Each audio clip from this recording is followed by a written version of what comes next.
নৱবৰ্ষৰ সকলোকে শুভেচ্ছা জনাইছোঁ আৰু আমি এইটো কথা আপোনালোকে জ্ঞাত যে আমাৰ অসমৰ মাননীয় মুখ্যমন্ত্ৰী শ্ৰীযুত হিমন্ত বিশ্ব শৰ্মাদেৱে 2025 বছৰটো গ্ৰন্থৰ বছৰ হিচাপে মানিবৰ কাৰণে তেওঁ এটা অফিচিয়েল ডিক্লাৰেশ্যন এটা দিছে আৰু সেইটো এটা বৰ ভাল কথা গ্ৰন্থপ্ৰেমীসকলৰ কাৰণে আৰু অসমৰ ইণ্টেলেকচুৱেল ডেভেলপমেণ্টৰ কাৰণে এইটো বৰ ডাঙৰ কাম তেখেতে কৰিব লৈছে আৰু যিহেতু আমি বুৰঞ্জী পুৰাতত্ত্ব বিভাগ কিতাপৰ লগতেই জড়িত আৰু বিশেষকৈ প্ৰাইমেৰী চ'ৰ্চৰ লগত জড়িত আৰু সেইকাৰণে আমি এই বছৰটোত আজি প্ৰথম দিনটোত ইংৰাজী নৱবৰ্ষৰ প্ৰথম দিনটোতে আমি আমাৰ ডিপাৰ্টমেণ্টৰ পৰা দুখনকৈ আমি গ্ৰন্থ আমি ইয়াত উন্মোচন কৰিছোঁ আৰু ইয়াৰ কাৰণে আমি বিশেষভাৱে অসম প্ৰকাশন পৰিষদক ধন্যবাদ জনাইছোঁ তেওঁলোকৰ সহযোগিতাৰ কাৰণে আমি এইটো কৰিব পাৰিলোঁ।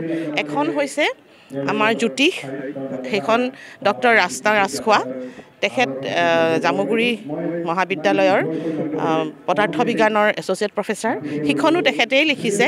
সেইখন গজেন্দ্ৰ চিন্তামণি, দুইখন গজেন্দ্ৰ চিন্তামণি বিশেষকৈ হাতীৰ ওপৰত, হাতীৰ প্ৰকাৰ, হাতীৰ যিমান কথা আছে, যেনে আমাৰ যিখন হস্তি বিদৰ্ণৱৰ সৈতে একেই প্ৰায় সেইখন হস্তি বিদৰ্ণৱৰ পিছতে বুলি ক'ব পাৰি যে এইখনো এখন অতি দৰকাৰী হেৰি আৰু তেখেতে তিনিখন তেনেকুৱা সাঁচিপতীয়া পুথি তোলাপাতত থকা, সেয়া হৈছে আপোনাৰ যোৰহাট, তিতাবৰ এনেকুৱা অঞ্চলৰ পৰা তেওঁ সংৰক্ষণ কৰি পেলাই তেওঁ কালেক্ট কৰি পেলাই তাৰ ওপৰত তেওঁ সেইখন পুথিখন লিখিছে। অতি তাত ইলাষ্ট্ৰেটেড হয়, ফটো পৰ্যন্ত আছে, পিকচৰেল। গতিকে এইখন আমাৰ গ্ৰন্থপ্ৰেমী ৰাইজৰ কামত আহিব আৰু বিশেষকৈ ৰিচাৰ্চ ৱৰ্কতো ই কামত আহিব বুলি ভাবোঁ। আৰু আনখন হৈছে জ্যোতিষ, সেইখন চূড়ামণি বুলি এজনে লিখিছিলে, সেইখনো পুৰণি কাইথেলী ভাষাত আছিল, তোলাপাতত আমাৰ ডিপাৰ্টমেণ্টতে আছিল।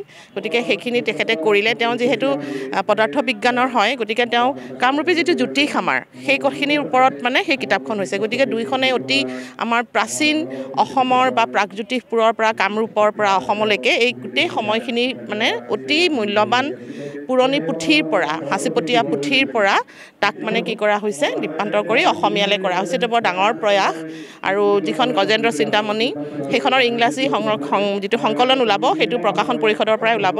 গতিকে আমি নথৈ আনন্দিত, লগতে গৰ্বিত যে আমি গ্ৰন্থখনটো এতিয়া গ্ৰন্থমেলাত পাব। আমাৰ যিটো আমাৰ ডাইৰেক্টৰেটৰ হেৰি আছে, বিপণী আছে, তাতে পাব, বুৰঞ্জী পুৰাতত্ত্ব বিভাগৰ বিপণীত। আৰু পিছৰ পৰ্যায়ত আমাৰ ডিপাৰ্টমেণ্টত এটা আমাৰ চেল আছে, বিক্ৰী কেন্দ্ৰ এটা আছে, গতিকে তাতো পাব।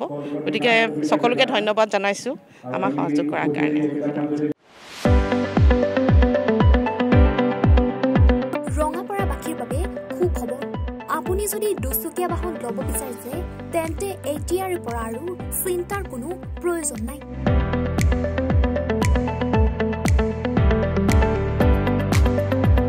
আপুনিও আহিব পাৰে DBP এছ'চিয়েটলৈ, বাজাজ টু হুইলাৰ ডিলাৰ।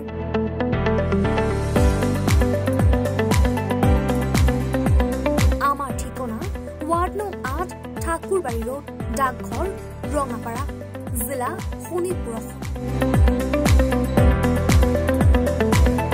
আমাৰ যোগাযোগৰ নম্বৰ 9435707133 9707967285285।